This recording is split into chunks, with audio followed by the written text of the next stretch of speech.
दोस्तों, स्वागत है आपको हमारे YouTube चैनल मार्गदर्शन पर। आज हम बात करने वाले हैं वास्तविक संख्या, चैप्टर नंबर फर्स्ट।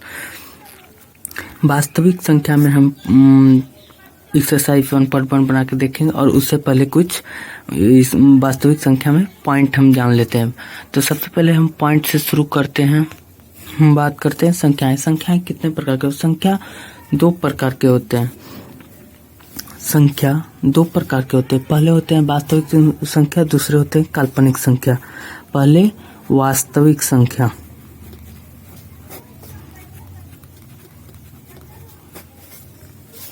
दूसरा होता है काल्पनिक संख्या। हमें इसमें मुख्य रूप से पढ़ना है पहले वास्तविक संख्या। काल्पनिक संख्या हमें ऊपर के क्लास जैसे 11, 12 में हमें पढ़ना होगा।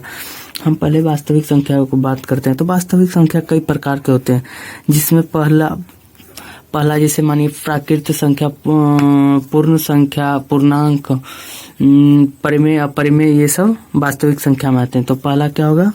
प्राकृत संख्या।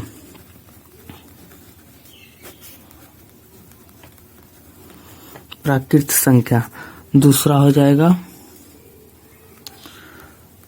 पूर्ण संख्या। तीसरा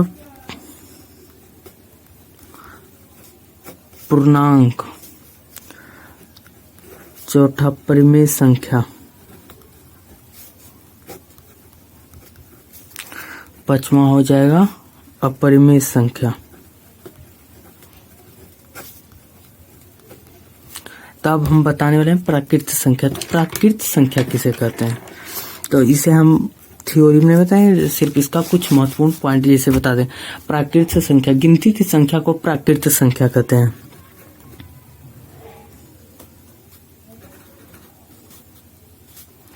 प्राकृत संख्या। तो प्राकृत संख्या हम किसे कहते हैं? तो गिनती की संख्या को प्राकृत संख्या। एग्जाम्पल के तौर पर ले लेते हैं। गिनती की संख्या क्या होती है?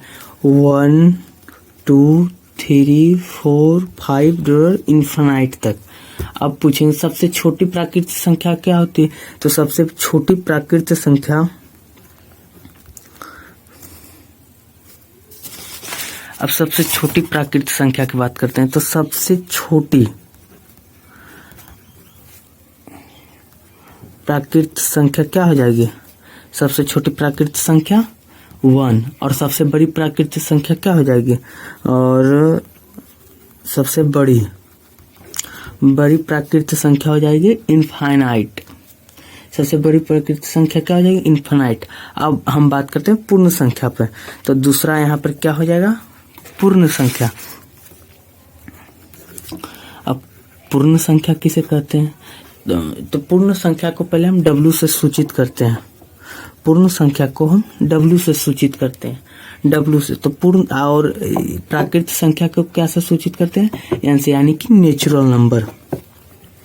यानी कि नेचुरल नंबर, इसे W से सूचित करते हैं। तो 0 प्लस नेचुरल नंबर ये पूर्ण संख्या होगा। जिससे नेचुरल नंबर क्या हो जाएगा? 1, 2, 3, 4। यानी कि 0 प्लस प्राकृत संख्या क्या हो जाएगा? पूर्ण संख्या, इनफाइनाइट तक। अब पूर्णांक। तो अब हम बात करते हैं पूर्णांक पे। तो तीसरा आता है क्या? पूर्णांक। अब हम बात करें पूर्णांक किसे कहते हैं? तो पूर्णांक के लिए है पूर्णांक को हम पहले Z से सूचित करते हैं। पूर्णांक को हम क्या चीज से सूचित करते हैं? Z से। पूर्णांक में होता है माइनस इनफाइनाइट से इनफाइनाइट। जैसे देखिए यहाँ -4, -3, -2, -1, 0, 1, 2, 3, 4, यानी कि डॉट ये लगातार जाता रहेगा। इसका मतलब कोई अंत नहीं होता। यानी कि माइनस इनफाइनाइट से इनफाइनाइट। ये हो गया पूर्ण संख्या। अब आ जाएंगे हम परिमेय संख्या पर। तो चौथा हो जाएगा क्या? परिमेय संख्या। परिमेय संख्या हम किसे कहते हैं? तो देखिए परिमेय संख्या में होता है कि जिसको हम P/Q के रूप में लिख सकते हैं। जिसको हम P/Q के रूप में लिख सकते हैं। जैसे ये P/Q के रूप में, जहाँ Q 0 के बराबर नहीं होना चाहिए। और पी और क्यू पूर्णांक होने पूर्ण मतलब संख्या होनी चाहिए और इस दोनों का एचसीएफ 1 होना चाहिए। जैसे हम बात करेंगे जीरो, जीरो क्या है? जीरो परिमेय संख्या, जीरो क्या हो जाएगा? परिमेय संख्या। और 1/0 क्या हो जाएगा?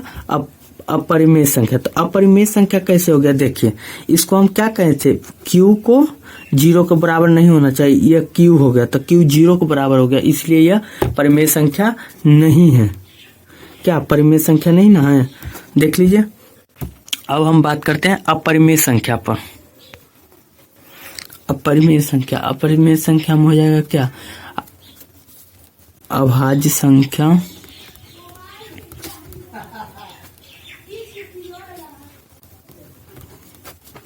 अभाज्य संख्या का रूट, यानी कि अपरिमेय संख्या हो जाएगा। जैसे देखिए √2, √3, √5, √7, यानी कि इसे और इसका ऐसे भी कर देखिए क्या हो जाएगा?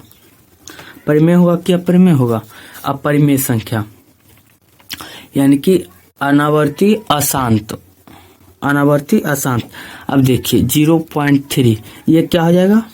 रेकरिंग है। 0.3 रेकरिंग है, ये क्या हो जाएगा? परिमेय संख्या। जैसे पूछेंगे क्यों हो जाएगा, तो देखिए 0.333 मतलब जा रहा है, लगातार है, तो ये हो जाएगा परिमेय संख्या। अब हम बात करते हैं यूक्लिड विभाजन, यानी कि अब चैप्टर पर बात करते हैं यूक्लिड विभाजन।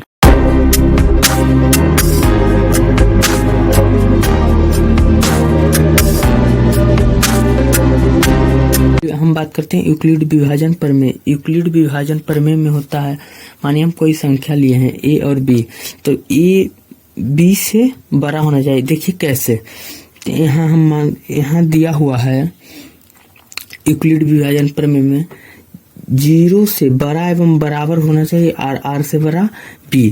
देखिए कैसे, यहाँ दिया हुआ है a बराबर BQ प्लस r, यहाँ a बराबर BQ प्लस r, मानिए फार्मूला है, तो हमको ये मालूम नहीं कि a क्या है, b क्या है, q क्या है, r क्या है। देखिए हम बारी बारी से जानते हैं। a q, जो q है, q हो जाएगा भागफल,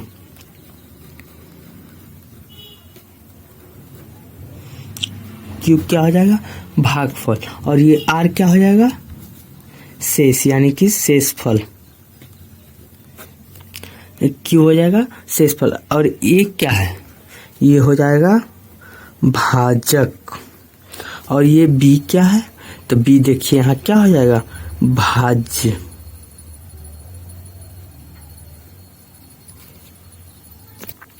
आइए अब हम समझते हैं इसको हम कैसे प्रूफ करें। देखिए मानिए कोई संख्या है 10, 10 बड़ा है 2 से। मानिए यहाँ पर दे दिया है 10 और 2, तो 10 और 2 है, तो यहाँ पर कैसे हमको सजाना है? 10 बड़ा होगा 2 से, फिर हम 2 से भाग देंगे, छोटा अंक जो रहेगा उससे भाग देंगे, किस में? 10 में। तो 10 में जब भाग देंगे तो हम 5 मर्तबे में 10 प्राप्त हो जाता है, और यह क्या हो जाएगा? 0। तो ई क्या हो गया और ये क्या हो गया, ये क्या हो गया और ये क्या है? देखिए हम बारी बारी से बात करते हैं। तो ये हो जाएगा क्या हो जाएगा? भाजक। क्या हो जाएगा? भाजक। ये क्या हो जाएगा? भागफल, मतलब भागफल जो हमें भाग देने पर जिस अंक से कट रहा है वो हो जाएगा भागफल। ये क्या हो जाएगा? शेष। ये क्या हो जाएगा? भाज्य, जिसमें भागा पड़ रहा है। किसमें भागा पड़ रहा है? 10 में। तो इसको हम इस फॉर्मूला में कैसे अटेंड करें? इस फॉर्मूला में। तो देखिए ये क्या हो जाएगा? भाज्य। ये हो जाएगा ये भाज्य। तब फॉर्मूला होता है भाज्य बराबर भाजक गुने भागफल प्लस शेष। देखिए इसके बराबर हो जाएगा। यहाँ पर क्या था? ये भाज्य क्या है? 10। भागफल क्या, भाजक क्या है? 2। भागफल क्या है? 5। और शेष क्या आया? 0। तो देखिए फार्मूला हो गया a बराबर BQ प्लस r, यानी भाज्य बराबर भाजक गुने भागफल प्लस शेष। तो इसका एक फार्मूला होता है, इसका फॉर्मूला होता है भाज्य बराबर भाजक गुने भागफल प्लस शेष। यही फार्मूला पर हम टोटल बनाने वाले हैं 1.1। भाज्य बराबर भाजक गुने भागफल प्लस शेष। भाज्य बराबर क्या होता है? भाजक गुने भागफल प्लस। हम प्रश्नावली 1.1 पर बात करते हैं। प्रश्नावली 1.1 में पहला नंबर क्वेश्चन दिया है, निम्नलिखित संख्याओं का एचसीएफ ज्ञात करने के लिए यूक्लिड विभाजन एल्गोरिथम का प्रयोग कीजिए। इसमें पहला दिया है 135 और 225। हम बनाते हैं। यहाँ पर हम क्वेश्चन उतार चुके हैं 135 और 225। देखिए हम कैसे इसको बनाते हैं। तो पहले तो हमको इसको इस तरह से लिख देना चाहिए, 225 बड़ा है 135 से। किससे बोल रहा है? यूक्लिड विभाजन एल्गोरिथम के द्वारा बनाने के लिए। यूक्लिड विभाजन प्रमेय से, यूक्लिड विभाजन प्रमेय से। और इसका एक फार्मूला पहले होता है भाज्य बराबर भाजक गुने भागफल प्लस शेषफल। भाज्य बराबर भाजक गुने भागफल प्लस शेषफल। यहाँ हो गया शेषफल। तब यूक्लिड विभाजन प्रमेय से हमको बनाना है। तो इसमें कहता है यूक्लिड विभाजन प्रमेय में कितना है दिया हुआ संख्या। चरण पहले हम चरण 1 मान लेते हैं। चरण फर्स्ट में कर रहा है 225 बराबर 135। तो यहाँ पर हमको इधर ऐसे बीच में चिन्ह पढ़ लेना और देखना जो छोटा संख्या रहे, जो छोटा संख्या रहे उससे हमें भाग देना होता है। किसमें? बड़ा संख्या में। तो 225 कितना बार में भाग लेगा? एक बार में 135। एक बार में भाग ले 135। तो यहाँ कितना हो जाएगा? घट के 0 और 9 यानी कि 90। अब फिर देखिए 90 हो गया। तो यहाँ देंगे हम भाज्य बराबर भाजक भागफल और ये क्या हुआ? शेष हुआ। तो भाज्य क्या हुआ? 225 बराबर भाजक गुने भागफल प्लस शेष। प्लस शेष हो गया। अब हम मानेंगे चरण 2। ई हो गया चरण 2, ई हो गया चरण 3। चरण 3 में क्या कर रहा है? चरण 3 में फिर यहाँ 90 बच गया। फिर हम 90 से भाग देंगे 135 में। तो 90 से जब हम भाग देंगे 135 में तो 90 दूना 180 हो जाता है, यानी कि एक बार में लगेगा 90। फिर 90 एक बार में यहाँ कितना बचेगा? 5 और 13 में सुन हो गया 4, 45। तो यहाँ फिर हो जाएगा 135 बराबर 90। जो इधर शेष में रहेगा यहाँ भाजक बन जाएगा 90 और भागफल 1 और शेष कितना हो गया? 45। अब यहाँ होगा चरण 4 यानी कि चौथे चरण में हमको क्या करना है? चौथे चरण में यहाँ हमको कितना बच गया? 45। तो यहाँ फिर हम 45 से 90 में भाग देंगे। तो 45 से जब 90 में भाग देंगे, जब तक हम भाग देंगे जब तक कि 0 ना आ जाए। तो यहाँ देखिए आ गया, कितना हो गया? 0। तो यहाँ क्या हो जाएगा? ये हो जाएगा। जिससे देखिए यहाँ 135 इधर आ गया, ये इधर आ जाएगा, यानी भाज्य बराबर भाजक कितना हो जाएगा? 45। भागफल कितना हो गया? 2 प्लस शेष कितना बच गया? 0। यानी कि HCF क्या हो जाएगा? जस्ट इसके ऊपर वाला, 0 के ऊपर वाला, यानी कि HCF बराबर 45। HCF बराबर क्या हो जाएगा? 45। क्वेश्चन नंबर फर्स्ट बन गया। अब हम बात करते हैं क्वेश्चन नंबर सेकंड पर। क्वेश्चन नंबर सेकंड में देखिए किताब में दिया हुआ है। क्वेश्चन नंबर सेकंड में 196 और 38,220। क्वेश्चन नंबर सेकंड दिया हुआ है 196 और 3820 38,220 196 38,220 इसको हमको पहले करना होगा। 38,220 बड़ा होगा 196 से। फिर इसको हम बनाना है हमको क्या से, यूक्लिड विभाजन से। यूक्लिड विभाजन प्रमेय, यूक्लिड विभाजन प्रमेय। तो यूक्लिड विभाजन प्रमेय क्या कहता है, भाज्य बराबर भाजक गुने भागफल प्लस शेष। देखिए यहाँ पर क्या दिया हुआ है, 196 और 38,220। तो यहाँ पर हम भागा देंगे तो 196 को 196 से जब हम इसमें भागा देंगे तो कितना, पहले हम एक बार में लगाएंगे, 2 बार में हो जाएगा, ज्यादा हो जाएगा 382 से, तो हम एक बार में लगाएंगे, यानी कि 196। ये घटकर कितना आ जाएगा, ये 12 में से 6 गया 6, ये हो जाएगा 8 और ये 1, फिर यहाँ 2 उतर गया। तो इसको अब हम कितना बार में भाग देंगे, देखते हैं कि मानिए लगभग 200 है, तो 200 गुने कितना बार करे कि 1800 आ जाए। तो 9 मरतबे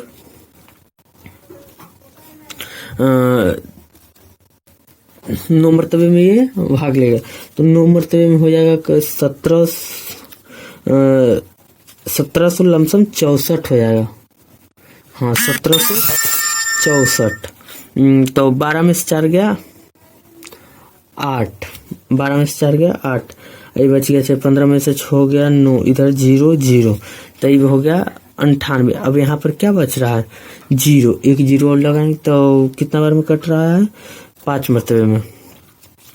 तो 5 मरतबे में हम भाग देंगे तो ये हो जाएगा 980। यहाँ कितना हो गया शेषफल, शेषफल 0 हो गया। तो हम इसको पहले देखते हैं, तो 38,220 बराबर 195, यानी कि 38,220 बराबर 196 गुने 195 प्लस 0, यानी कि HCF बराबर क्या हो जाएगा, HCF बराबर हो जाएगा 196। आंसर दूसरा भी बन गया। अब हम देखते हैं तीसरा नंबर। तीसरा नंबर यहाँ क्या दे रहा है, 867 और 255, 867 और 255, यहाँ 887 और 255। तो देखते हैं 867 है, 867 और 255। 867 बड़ा है, किससे बड़ा है, 225 से। यहाँ मतलब 867 और 225, तो 867 बड़ा है 225 से, तो 867 बड़ा है 225, तो इसको हम बनाएंगे किससे, यूक्लिड विभाजन,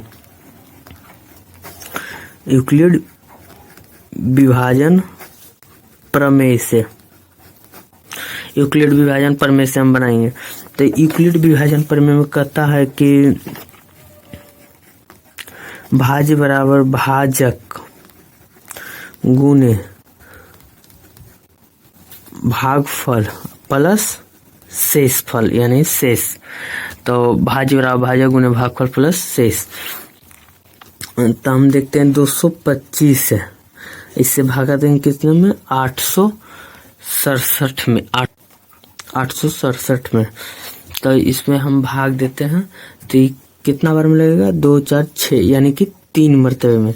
3 मरतबे में क्या होगा, 5 या 15 5 हाथ में 1 6 1 7 और 6 600, 5 या 15 5 हाथ में 1 और 6 1 7, 675, 600। यहाँ हमने क्वेश्चन गलत उतार लिया, यहाँ 55 है, 255, 255। तो कितना बार कितना हो गया, 5 या 15 5 हाथ में 1 और 15 1 16, 16 6 हाथ में 1 8 का मतलब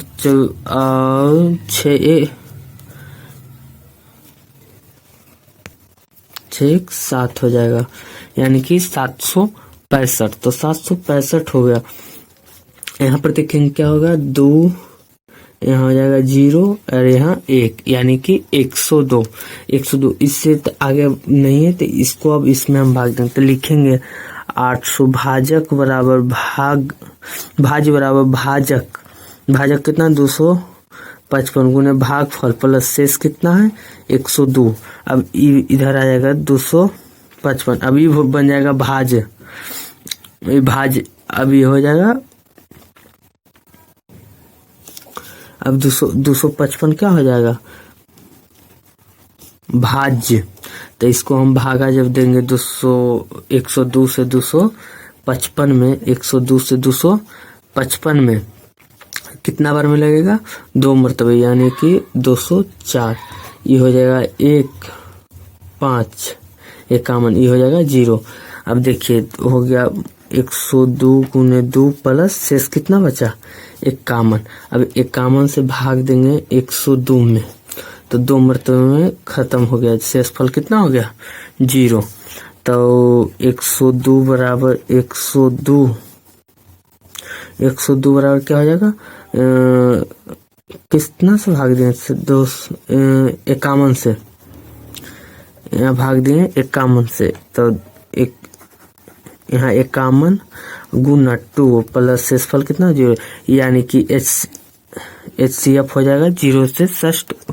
जस्ट क्वेश्चन नंबर 2 पर देखिए दिया हुआ है, दर्शाएं कि कोई भी धनात्मक विषम पूर्णांक 6q+1 या 6q+3 या 6q+5 के रूप का होता है, जहाँ q कोई पूर्णांक है। यहाँ हमको क्या कर रहा है, विषम पूर्णांक, हमको विषम पूर्णांक निकालना है।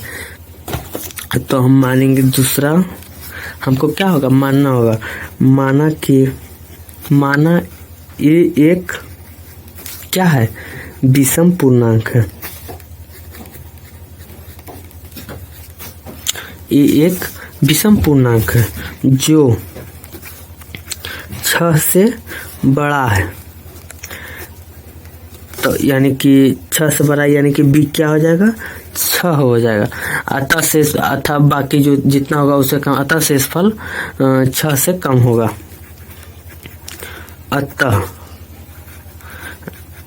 शेषफल 6 से कम होगा। तो शेषफल जब 6 से कम होगा तो r का मान क्या हो जाएगा 0 1 2 3 4 5। अब यूक्लिड विभाजन से हमको बनाना है, तो यहाँ हो जाएगा यूक्लिड विभाजन बराबर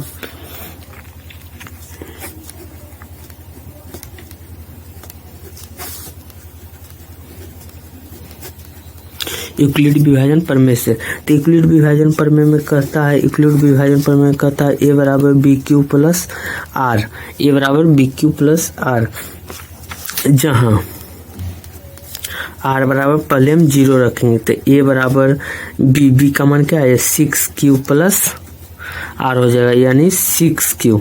ये हो गया केस फर्स्ट। अब हम केस सेकंड की बात करते हैं। केस सेकंड में हमको क्या होगा R का मान 1 रखना होगा। तो a बराबर 6q प्लस R का मान 1, यानी कि हो जाएगा a बराबर, ये क्या हो गया सम संख्या, सम क्या है विषम संख्या। तो सम प्लस विषम बराबर क्या होता है विषम संख्या। सम प्लस विषम बराबर क्या होता है विषम संख्या। इसे हम इक्वेशन फर्स्ट मांगे, क्योंकि वहाँ कह रहा है विषम पूर्णांक, तो यहाँ इक्वेशन फर्स्ट मांगे। अब केस 3 में बात करते हैं। केस 3 में R का मान हमको क्या रखना होगा 2, R का मान 2, a बराबर 6q प्लस R का मान क्या हो जाएगा 2, यानी कि a बराबर सम प्लस सम संख्या बराबर a बराबर क्या हो जाएगा सम संख्या। केस 4 में क्या कर रहा है R का मान 3 रखने को, तो a बराबर 6q प्लस 3 यानी कि ए बराबर सम प्लस विषम बराबर क्या हो जाएगा, विषम। ये हो जाएगा इक्वेशन 2। फिर अब केस 5 में क्या कह रहा है, आर बराबर 4 रखने को, तो ए बराबर 6 क्यूब प्लस 4 यानी कि सम प्लस विषम बराबर सम प्लस सम, सम प्लस सम, तो यानी कि क्या हो जाएगा, सम। केस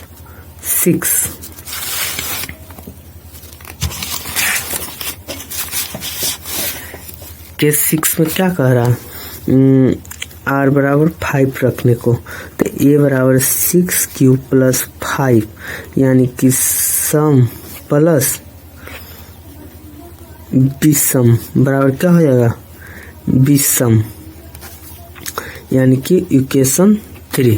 तो इक्वेशन 1, 2 और 3, तो 1, 2, 3 को देखते हैं हम। अब सबको एक तरह लिखते हैं, यानी कि समीकरण 1, 2 और 3 तीनों से स्पष्ट है कि सभी धनात्मक